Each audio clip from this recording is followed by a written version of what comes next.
বিকেলবেলা বসে বসে ফুল সেট করতেছিলাম, এরপর নিজেও রেডি হয়ে নিলাম। আর বাকিরা যারা রেডি হইতেছিল তাকেও একবার করে দেখায়নি, দেখে নাও এরাও রেডি হইতেছিল। আমি আমার ফোনের ক্যামেরায় আমার একটাও বিয়ের সাজে আমি ছবি তুলতে পারিনি, মানে দিদির বিয়েতে আমার সাজে আমি ছবি তুলতে পারিনি। ফোনের ক্যামেরা খারাপ, এর জন্যই, ওই একটাই কারণ। বিয়ে বাড়ি যায় দেখি মাসিমণি আর দিদিরা হচ্ছে ছবি তুলতেছে, তার কিছুক্ষণ পরে দিয়ে জামাই চলে আসলো, মানে আমাদের জিজু। আর আমাগো মধ্যে একটা নিয়ম আছে, বরের গায়ে জ্বলন্ত প্রদীপ ছুঁড়ে মারা। আরে আগুনটা আগুন লাগে না যদি না সত্যিকারের ভালোবাসা হয়, আর এমনিতেও লাগে না, ওটা জাস্ট একটা নিয়ম। এরপর আমি আর সুজাতা বলছিলাম পা ধোয়ানোর জন্য। ফার্স্ট তো জুতোটা আরামসে খুলে দিল, ফের মোজাটাও আরামসে খুলে দিল। তারপর যখন আমরা জুতার মোজা পরাবে যাই, বাপ রে বাপ, এত খাটনি খাটাচ্ছে, পুরো কাল ঘাম বের করে দিছিল।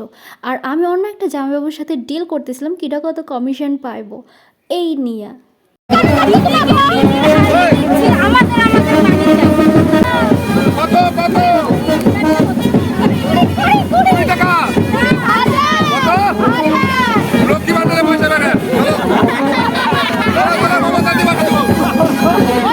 এরপর মানে বর আর বোর সবাই ছবি নিতেছিল। আমি তো নিতেছিলাম সিঁদুর দানের ছবি, যেটা একটা মেয়ের জন্য খুবই স্পেশাল একটা মুমেন্ট হয়।